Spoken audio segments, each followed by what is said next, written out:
Hi everyone, today I'm going to do a book tag and it's the rapid fire book tag. I saw this on Zoe from Read by Zoe, so please go and check her out, she's very good. And it's basically a list of questions that I have to answer as quickly as possible, so no dithering. Okay, so I'll do it as quick as I can, and hopefully we'll be alright. So first up, ebooks or physical? I prefer physical books because they look nice. You know, Kindle on the shelf is just not going to have the same appeal. I actually find it difficult to read off a Kindle. It upsets my eyes, gives me headache and possibly migraine. So I prefer a physical book. It's also, you can take a book with you. You can go on the beach and it doesn't matter. It's okay. And, you know, someone's not going to nick your book. They're going to nick a Kindle, but they won't nick your book. So I prefer physical books. I've just attached them. Paperbacks or hardbacks? Okay, it's a tricky one. I like hardbacks because, you know, they're nice, they're solid, they're durable, they don't get battered or mashed by other people. But then most of my books are actually paperback because A, they're cheaper, they're generally a bit lighter, which is easier to read when you're in bed. If you ever tried holding a hardback by one hand in bed, it's horrible. And they fit more on the shelves. Paperbacks take up less room than a hardback. But again, if I can have hardbacks, it'd be really nice. Online or in shops shopping? I do like going to bookshops. There's nothing better than going in a bookshop and just spending hours, and I mean hours, browsing the shelves, picking up books, reading them, you know, brushing through them, smelling all that. There's something about book shopping in a shop which is really nice. But I have been using online shops, not just the biggie one obviously, because you can't always get the book you want in a bookshop. It's not always in stock. Oh yeah, we can order it, but that'll take 2 weeks. So I can go home and order it online. Sometimes they do have great bargains online. You can get books for quite a bit of money knocked off. When you get a hardback for half the price that it's selling in the main shops on the street, it's a no-brainer. You might as well go online. But I like to support my local bookshops as much as I can. Trilogies or series? Series I? I suppose it depends on the story being told. I have to say most of our books we have are part of series. Very few are trilogy only. I can think of, like, Mockingjay is a trilogy. Sorry, Hunger Games, you know, that lot. Lord of the Rings obviously is a trilogy. And now I'm really struggling actually. I can't actually think of another trilogy in the house. No, so I think series is the answer to that. Heroes or villains? Depends again on the character. I mean, some villains are really likeable and you kind of root for them and it's like, yeah, I like following you. Some heroes you just think, oh gosh, you're wet and weak and awful, or I really don't like you. See my review on Throne of Glass for a hero that I really don't like. So it does depend. The book I want everyone to read. I want everyone to go out and go and get Nation by Terry Pratchett and go read it. Please. Recommend an underrated book. Dirk Gently's Holistic Detective Agency by Douglas Adams. Everybody has heard of Hitchhiker's Guide to the Galaxy. Very few people know about this series. I would say it's slightly better than Hitchhiker's Guide to the Galaxy. It's still quirky, it's still weird, but it's really good. So please try that one. The last book I finished would be a graphic novel. It was Doctor Who and it's The Fountains of Forever. I had to check that because I couldn't remember the full title, which is a 10th Doctor collection of comics. The last book I bought, Passenger. It's currently sat on my shelf waiting to be read. Yeah, okay, I'm busy. The weirdest thing you've used for a bookmark? Maybe a water bill? Used books or not, I would say I'm quite happy to buy used books. Obviously they're cheaper. They do have to be in a certain level of good condition. This one, Lord John and the Private Matter by Diana Gabaldon. This is a second-hand book. The spine is particularly cracked, as you can tell, but there was no other way I was going to get my hands on a copy of this book. I'm not adverse to used books, but if I can, I like new books. But I'm not fussy. Top 3 favourite genres? At the moment, sci-fi, historical, fantasy. Borrow or buy. I like buying books. I can't help it. It's maybe slightly a problem, but hey. But I will borrow books, particularly from the library. And if you don't use libraries, they disappear. So go use your library. But yeah, I like to buy books and keep hold of them. And I'm not really a lender out person. I like my books to stay safe. Characters or plot. If the characters are horrendous, I'll give it so far in a book before I'll give up.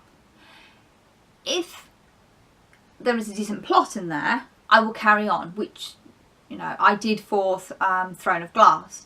I didn't like the lead character, but the plot eventually, when it kicked in, caught me. So I think character is really important, but I don't think you can have a book that just waffles about character. There needs to be some sort of plot to go on there, some sort of development. And then character development. Okay, I'm selfish. I want both. They are. Both. Long or short books. Depends on my mood. I mean, you can see some of these guys back here, they're not small. So I'm not averse to long books. I think the length of time I can actually hold the book might be an issue. But I like long books and I like short books.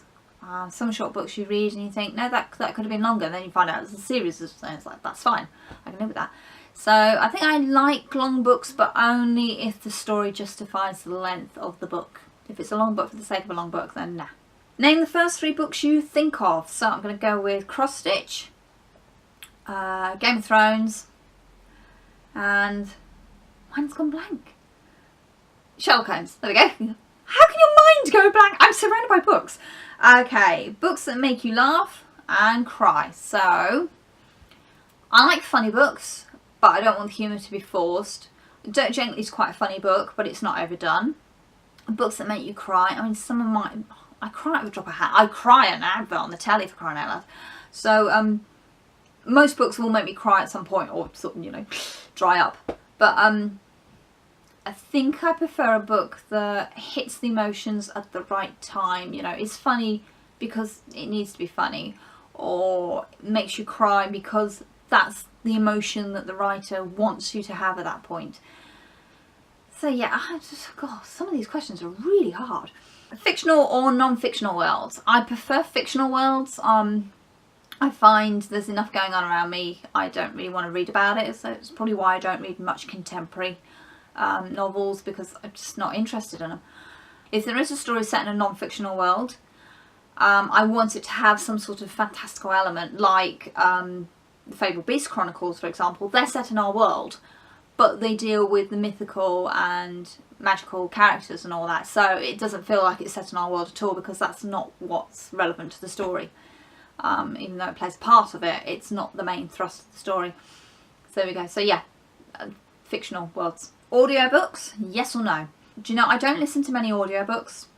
I prefer my books to be dramatised. I have to say, I've got the complete BBC radio series of Sherlock Holmes, which stars Clive Merrison and Michael Williams. If you're a Holmes fan and you've not listened to the series, go and listen to this series, because it's really, really good. So I prefer my stories dramatised. I find, particularly if the narrator grates on me, or I don't like the sound of their voice, I won't listen to the book. It will just drift in the background.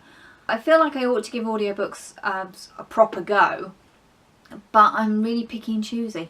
Having said that, my lads were listening to How to Train Your Dragon series on audio, and they're read by David Tennant. And that was really, really good. And they're not abridged, so it's the whole story. And my lads loved it, and I was listening in and thinking, yeah, he's actually a very good narrator. So it does depend on who the narrator is and the story. You know, whether I want to listen to someone rambling on about Game of Thrones, probably not, having slogged through the first 2 books. Do you judge a book by its cover? Sadly, yes.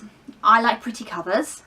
I like covers that are either striking or illustrative, or tell you something about the story. So yeah, I think I do judge a book by its cover. I try really hard not to, but if the cover is awful, if it just doesn't appeal to me, and we've all got our own personal taste, so what I like and what you like are 2 different things. But if I don't like it, that might stop me picking up the book, or I will deliberately go and look for another issue of the book. Book to movie or book to TV adaptation? I think it depends on who's done the adaptation, whether it be movie or TV, and how much they've understood.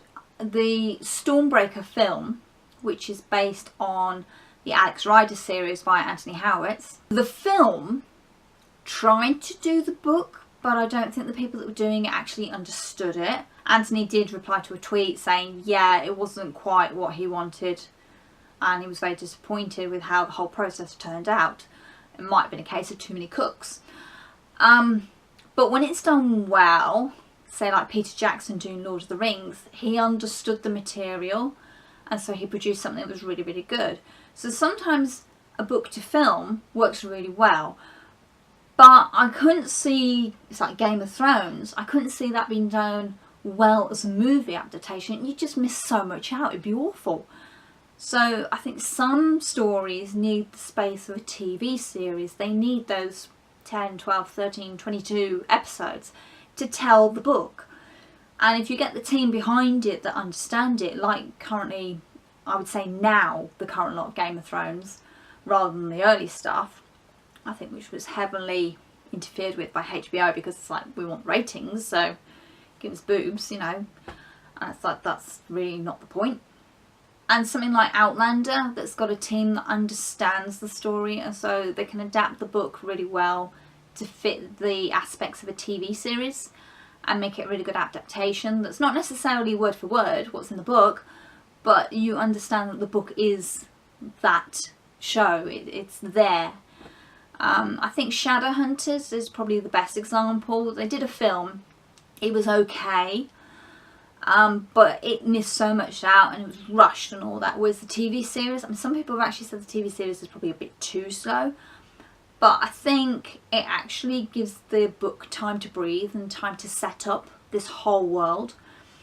And so I'm quite looking forward to seeing how the second half of the first book, because I think that's as far as we've got, is going to pan out in season 2, and see actually have they got the ball rolling properly now and we're really going to go for the ride.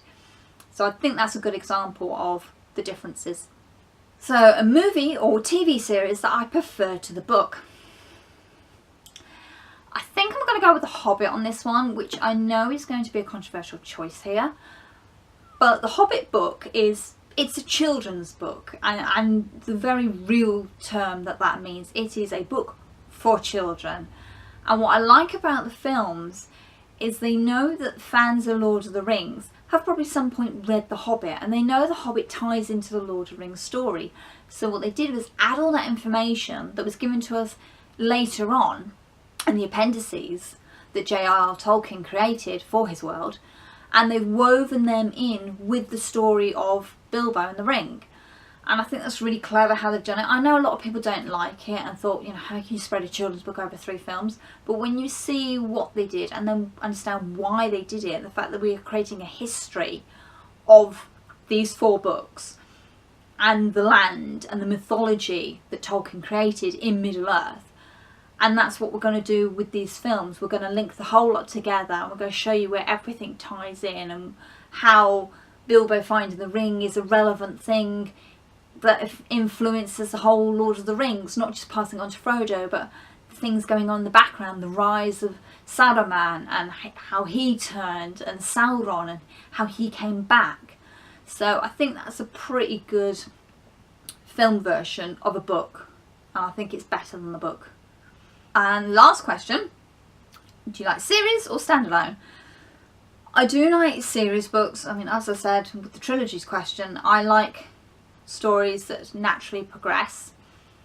Sometimes a standalone book though is just, it's worth it, and you just think, yeah, that was just right, I didn't need anything more, that worked for me. I think series I'm probably going to answer, but if the book is a worthwhile story and that's it, you've told the whole story, then there's no point stretching it. Leave it as one book, leave people wanting more. So that's my rapid fire question book tag. I'll leave a link to Read by Zoe's channel where her video is, so you can go and watch hers. If you put it into YouTube, you will find loads of other rapid fire book tags out there. There's loads of people that have done this, and they're well worth going to watch, because everybody has something slightly different, and some of the questions you keep coming up with the same answers or the same reasons, so it's interesting to see where the differences are sometimes. So thank you for watching. Please like if you like, leave a comment below if you want to suggest some of your answers to these questions. I'll put these questions in the little information box so you can see what they are. And please subscribe if you would like to. Thank you for watching. Bye.